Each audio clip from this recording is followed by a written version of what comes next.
mbokki jullit yi mbokki taalibe yi ba léegi rek ñu ngi ànd ak soxna Mame Issa Mbacke Ahlu Café su jotaayeelu fukk ak benn ci weeru koor gi édition 2026 ñu ànd ko seen site bi ñaan Ahlu Café TV ñu nekk fi nga xam ne mooy résidence Xaadimu Rasuul bu janoo jumaa ji waaye ngeen gis noonu rek iko bu café gi nekk noonu jëwriñ suñu daam café nekkoon ci kaw machine bi ginnaaw bi nga xam te ne café gi moom tarkalla macha allah comme ni mu ko baax waa amee saa su ne café gi moom noppi na ba mu suukar fas yéene tàngal li nga xam moo di ñaari mbana yi tarkalla ci machine bi ngir fas yéene ko distribuer ci li nga xam te ne moo nekk ci commission yi ndax ku ne xam ne ne mbokki taalibe yi ay commission ñoo fi ñëw ñoo xamante ni moom bu mbana gi tàng rek dañ daal di séddale tàngalaat yeneen ngir fas yéene jox ñeneen mbokki taalibe yi ngir ñu mën ko yóbbu si li nga xam te ne moo di commission yi ñu leen jaajëfal baax ak mboolem personne yi nga xam ne yàlla dogal na ñoom la àndal macha allah waaye équipe bi nga xam ne ñoo fare nag ci daggu mburu mi suñu jiital jëwriñ Baye Talla Gueye suñu yaay Lawa soxna Maam Bousso tarkalla ñoom tamit ñu commencé dagg nañ mburu mi nii ngir fas yéene nag defar li nga xam moo di chocolat bi waaye nag xaar li nga xam moo di soos yi ngir fas yéene nag def comme nu mu waree diw mburu yi buñ ko diw ba noppi rek tarkalla macha allah jébbal ko nag jëwriñ Baye Talla Gueye waaye gis nañ Maam Bousso Nguer nekk nañ di jëwriñ fii ak soxna Fatou suñu yaay Lawa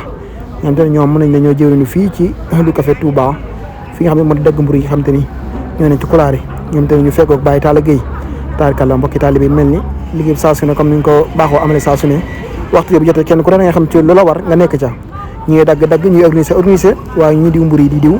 tarkalla ñuy dugal mbokki taalibe yi di dugal nga xam te ne moom dara du sooxee waaye lépp nag ñu koy jaajëfale baax a baax soxna Mame Issa Mbacke Ahlu Café di doom Serigne Modou Fatou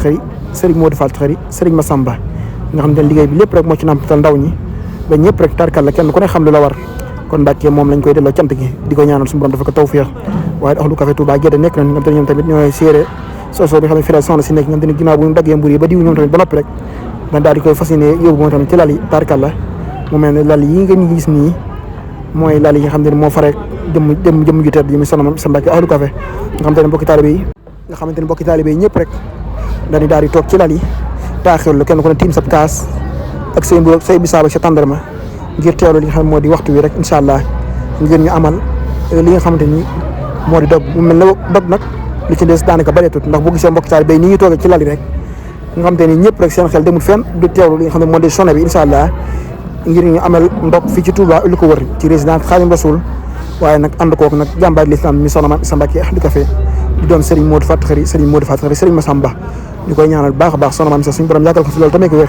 liggéey bi muy liggéey wax dëgg yàlla am na solo lool mbokki taalibe bi ñu ngi xéewlu waaye nag boole ko cant ak di ñaan kon Mbacke ñu ngi lay ñaanal baax a baax waaye nag mel rek mbokki taalibe yi soxna yi ñëpp rek ñu ngi toog di taaxirlu waxtu wi waaye nag Ahlu Café Touba yokku ba suñu jiital jëwriñ soxna Mame Diarra Mbacke soxna May Bousso suñu maam Thierno suñu yaay Fat Diagne sëñ naar ba suñu Xaadim daal ne ko ñoom buñu leen liimee dina mën a yóbbaale mboolem jëwriñ ñu xam yàlla dogal na ñu féete foofu nga xam te ne ñoom tamit ñu ngi toog ci lali ndax ku ne xam ne fii par site la daanaka mu jóge site bi dañ jàll si site ngir fas yéene rek leeral lépp rek dëptal ko mbokki taalibe yi ñu xam ne waaru daal moom nii rek lay demee saa su ne suñu yaay Fat Diagne nekk noonu di jëwriñ fii ci Ahlu Café Touba yokku ba nga xamante ne tey jii nag kon xam ne ne suñu yaay def moo aaye tey jii nag fii ci Ahlu Café Touba yokku ba ñu koy jaajëfal baax ci teraanga yi am solo yi nga xamante ni indi na ko fi waaye nag mbokki taalibe yi rek comme niñ ko baaxoo am na saa su ne kenn ku ne yaa ngi toog ci lali ngir taaxiru ndax minute néew moo des incha allah ngir ñu amal dog fii ci Touba résidence Xaadimu Rasuul ak li nga xamante ni moo ko wër nga xam ne boo xoolee waxtu wi rek ñëpp rek ñu ngi toog ci lali kenn ku ne tiim say mburu ak say kaas ak say bisaab ak lu baax ci ndogu li ngir taaxirlu ndax minute néew rek moo ci des nga xamante ne ñëpp rek seen xel demul fenn fu de teewlu li nga xam ne moo di jumaa ji ngir mu amal son bi rek ñu fas yéene def li nga xamante ni moo di lu ñu fi dajale kon ñi ngi ñaan suñu borom dafa ñu tawfeex bu baax a baax dafa ñu doog ak jàmm